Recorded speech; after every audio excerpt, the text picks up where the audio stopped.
Cale had always thought himself reasonably clever, the sort of man who could talk his way out of trouble, charm a few credits from an unsuspecting merchant, and leave the rest of the universe vaguely impressed. That confidence, he would soon learn, was entirely theoretical. He had accepted a challenge, an interstellar wager, without reading the fine print, thinking his human ingenuity could topple wealth that had been accumulated over centuries. The alien he faced, a towering figure swathed in iridescent fabrics and a smug grin that could reflect starlight, was amused by Cale's audacity. "You wager your freedom?" the alien asked, ears flicking with curiosity. Cale, never one to admit hesitation, nodded. That single nod would determine the next months of his life. Defeat had a peculiar way of settling in. Cale found himself staring at the contract, which, by the standards of his home planet, was absurdly precise. He was to live with two alien women as part of his penalty, assisting in their household and observing their customs. At first, he imagined some sort of polite coexistence, the sort where he could retreat to a corner and read old holobooks while they performed their alien rituals. Reality, however, was infinitely more complicated. The moment he stepped into their home, he was confronted with Leora, whose long ears twitched sharply at his approach, and Vanya, whose elegant ears seemed to sense Cale's every nervous thought. Leora's grin suggested she had already devised several ways to humiliate him for sport, while Vanya's serene gaze promised mischief cloaked in calm observation. "Human," Leora said, voice rich with amusement, "your suit wrinkles under stress. I hope your nerves handle cooking better than they handle contracts." Cale coughed, wondering if this was a joke, a threat, or both. Vanya, standing slightly behind her, tilted her head. "Do not worry," she said softly. "We will not immediately explode you. That is tomorrow's entertainment." Cale blinked, unsure if he was relieved or terrified. He had the sudden realization that his human humor, usually his shield, might not survive here intact. The kitchen was alive in ways Cale was unprepared for. Tiles rearranged themselves with each step, pans levitated a few centimeters off the counter, and a toaster whispered reminders in a voice that was almost teasing. "Perhaps," Cale muttered under his breath, "they won't notice if I just leave for a snack." He had barely finished this thought when Leora tossed a small, glowing orb at him. "Balance this while reciting your homeworld's proverb," she instructed, her voice the sound of bells laced with malice. Cale's first attempt ended in disaster. The orb bounced off his shoulder, hit a wall, and emitted a squeal of digital indignation. Vanya's soft laugh betrayed her amusement. "It is customary to fail at first," she said. "Or second, perhaps third." Cale groaned, realizing he would spend the next hour navigating lessons in alien balance, poise, and verbal dexterity, all while dodging sarcastic commentary. By evening, Cale had learned three things.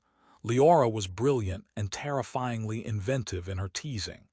Vanya's calm exterior hid a mischievous streak that surfaced at the most inconvenient moments. And he had a remarkable knack for breaking things he had no idea were fragile, particularly the floating crystal shelf that now spun slowly in a corner like a tiny, disgruntled planet. Their conversations oscillated between sharp wit and absurdity. Leora would point out every human flaw with precision, while Vanya would create riddles that made Cale question whether human logic applied anywhere in the universe. At one point, he tried explaining the concept of a knock-knock joke, only for Vanya to reply, "Ah, a ritual of intrusion for amusement. Fascinating. Let us see how your species handles teleporting doors." Cale had to sit down. His head was spinning. Night fell, but sleep brought no peace. Cale's bedroom, if it could be called that, had walls that hummed in harmony with the planet's magnetic field. The sheets shifted comfort levels based on mood sensors that detected anxiety, which meant Cale's attempts to calm himself only made the bed warm and squishy in unpredictable ways. Outside, Leora and Vanya debated the relative merits of human and alien sleep cycles, with such vigor that Cale considered hiding under the levitating wardrobe. By morning, he had discovered that survival required more than cleverness. It demanded adaptation, humility, and a willingness to laugh at himself. Breakfast was a new kind of trial. Kale was tasked with making an alien delicacy whose ingredients wriggled faintly when handled improperly. Leora watched, smirking, as Kale's first attempt triggered a minor explosion that coated the kitchen ceiling in shimmering goo. "Congratulations," she said, clapping once, sharp and dry. "You've invented a new form of abstract art. It is called breakfast."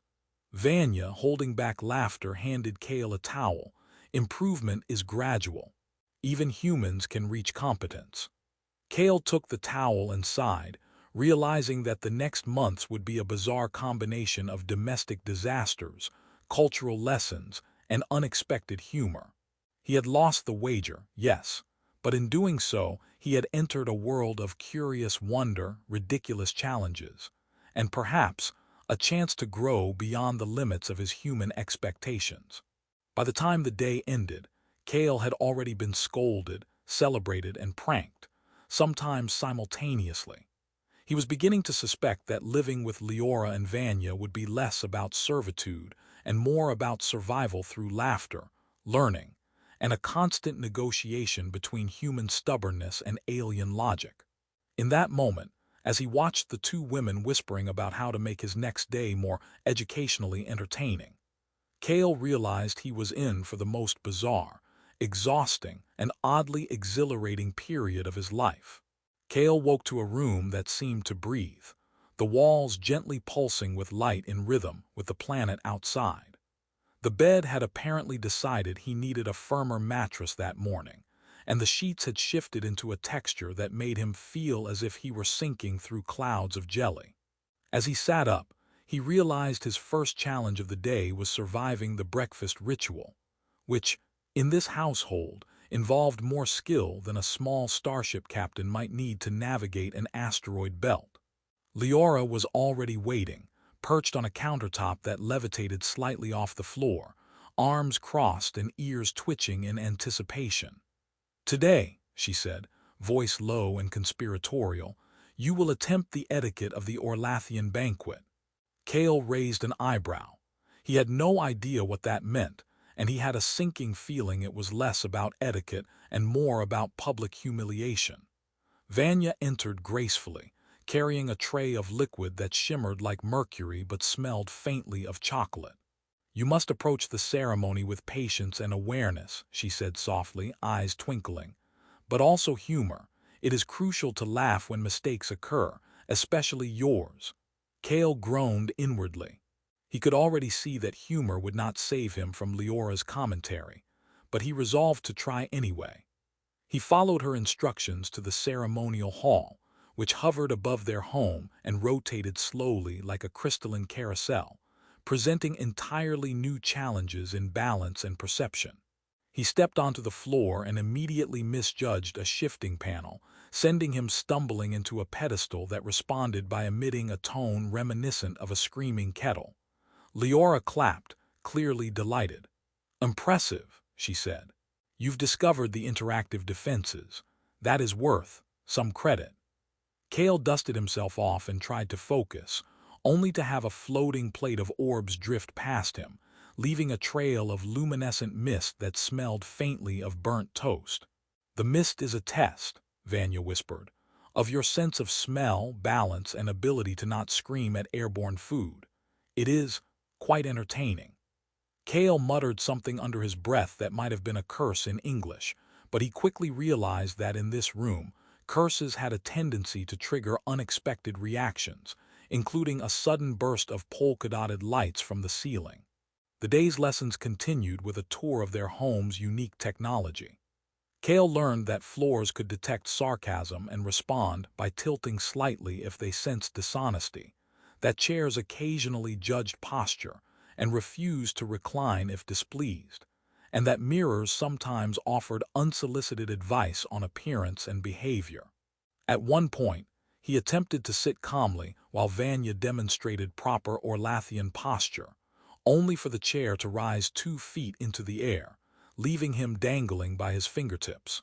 Leora laughed in a way that made Kale feel simultaneously ridiculous and motivated to prove himself, though he knew the probability of success was low. "Do not despair," she said. "Failure is the first ingredient of experience." And a little chaos.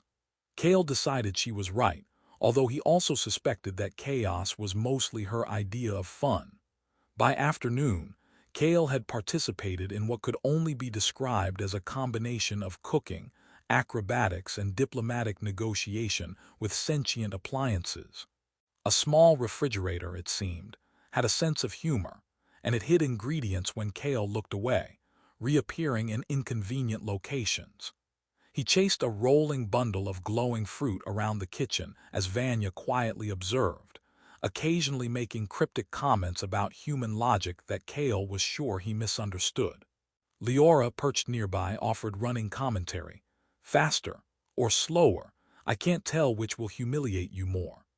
Kale could only sigh and laugh, realizing that the humiliation came in small doses, buffered by humor, observation, and a strange sense of camaraderie. Evenings in the household introduced yet another layer of absurdity. Leora and Vanya had a shared ritual that involved predicting cosmic weather patterns while maintaining a tea ceremony that floated in midair, each cup suspended by delicate anti-gravity fields. Kale's role was to assist without toppling the cups or, worse, accidentally launching one into orbit. He failed spectacularly, of course, sending a cup spinning into a hanging chandelier that immediately adjusted itself to accommodate the intrusion. Vanya smiled serenely. "It is okay," she said. "Humans often excel at creating new constellations." Kale blinked. He was not sure whether she meant the cup or him, but he accepted the compliment graciously, or at least as graciously as one could when suspended from a chandelier by a cup. As the day progressed, Kale began to understand the rhythm of their household.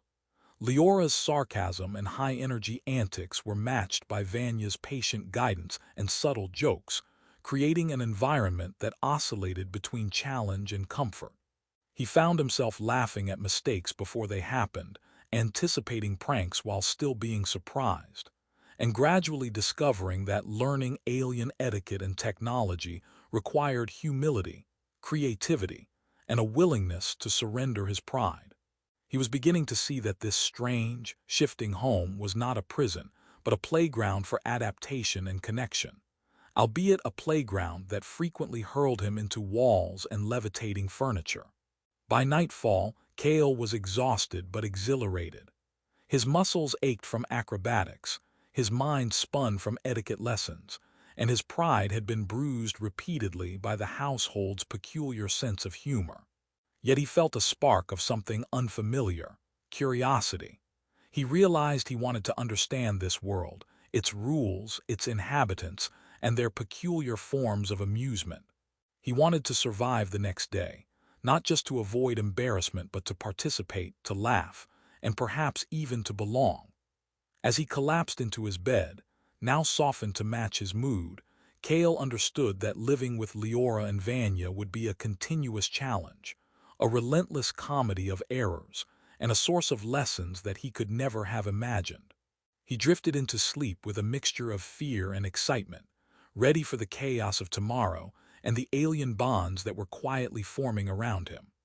Kale woke to a morning that felt unusually quiet, a soft hum from the walls of their home, vibrating like the planet itself, was holding its breath. Leora was already in motion, gliding past him with the elegance of a predator entirely certain of its prey. "Human," she said, ears flicking with amusement, "today you may finally earn a modicum of respect, or at least survive until dinner without embarrassing yourself. Your choice." Kale groaned, aware that she used the word may loosely, and that the likelihood of embarrassment remained high. Vanya entered behind her, carrying a floating tray of iridescent spheres. "Your task today requires focus, cooperation, and humor. 3 things you have demonstrated, albeit imperfectly," she said softly, a smile curving her lips. Kale wondered if imperfectly was their polite way of saying he had been a disaster for weeks. The mission was simple in description but complex in execution. Retrieve a lost crystal that powered a critical part of the home. The crystal had floated off during a minor gravitational anomaly and lodged itself in the upper levels of a nearby floating city. Cale felt his stomach tighten. Floating cities were notoriously difficult for humans to navigate. Gravity shifted like liquid, and the streets sometimes danced above one another, completely unbound by linear logic. Leora clapped her hands. Perfect. You'll learn humility and physics simultaneously. Consider it a gift. Vanya's ears twitched in amusement. And don't worry, falling is less fatal than it looks, usually. Cale suspected that usually was code for, unless you're unlucky enough to hit the energy conduits. Their approach to the city was like entering a dream, or perhaps a slightly unhinged simulation.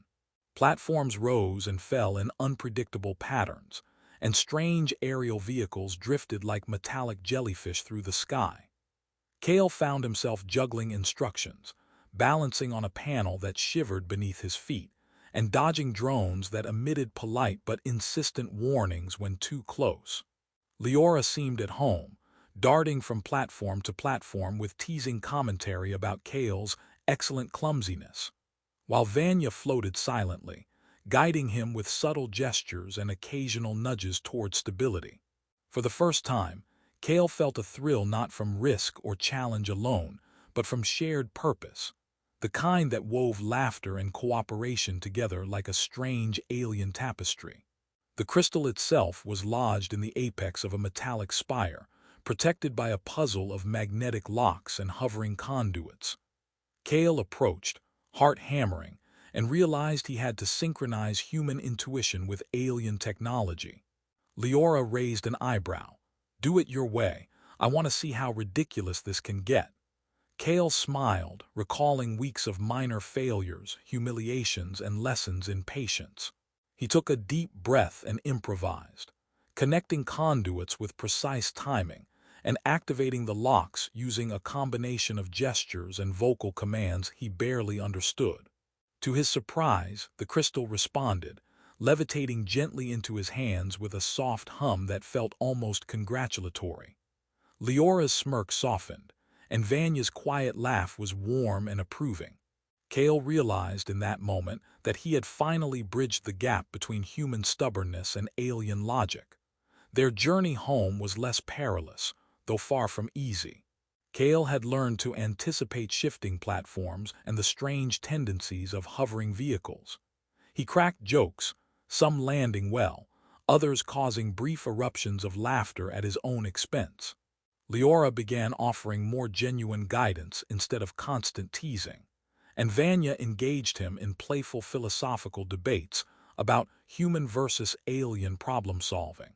By the time they re-entered their home, Cale felt not only capable but respected, part of a trio whose bonds had been tested, pranked, and ultimately strengthened. Back in the kitchen, the crystal was restored to its pedestal, and Cale felt a wave of accomplishment wash over him. The household appliances, which had spent weeks either mocking or gently correcting him, now hummed in approval. Leora leaned against the counter, her ears relaxed, and remarked, "I suppose you are less intolerable than I imagined." For a human, Vanya's smile was radiant. "You have learned adaptability, humor, and humility. You belong here now, in your own peculiar way." Cale laughed, realizing that the peculiar way was the only way that mattered. The evening descended with a quiet joy. They prepared a meal together, not for ceremony or training, but for enjoyment. Cale handled ingredients with confidence, though not without some minor levitating mishaps. Leora teased, Vanya chuckled softly, and Cale found himself participating freely, no longer afraid of judgment or ridicule. He realized how much he had grown. He was patient, creative, and willing to see the value in perspectives that were initially alien to him. More importantly, he had learned that relationships, whether across species or cultures, required openness, laughter, and a willingness to embrace mistakes. As the day wound down, Cale sat with Leora and Vanya, the three of them sharing stories, jokes, and quiet reflections. He looked around their home, a place that had once seemed chaotic and intimidating, and felt a deep sense of belonging. He was no longer a visitor, a loser, or an outsider. He was part of a living, laughing ecosystem, one where lessons and pranks intertwined seamlessly with care and connection.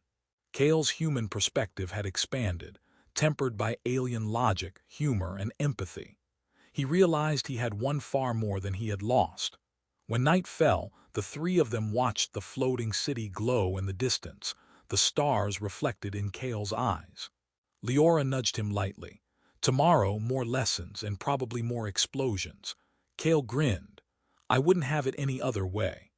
Vanya's calm presence radiated warmth, and Cale felt a profound gratitude for the chaos, the laughter, and the bonds that had transformed his life. In a universe vast, unpredictable, and often absurd, Cale had found connection, growth, and a sense of home, proving that even the strangest circumstances could lead to unexpected joy. And as they drifted into sleep, Cale understood that this bizarre, levitating, laughter-filled life was exactly where he belonged.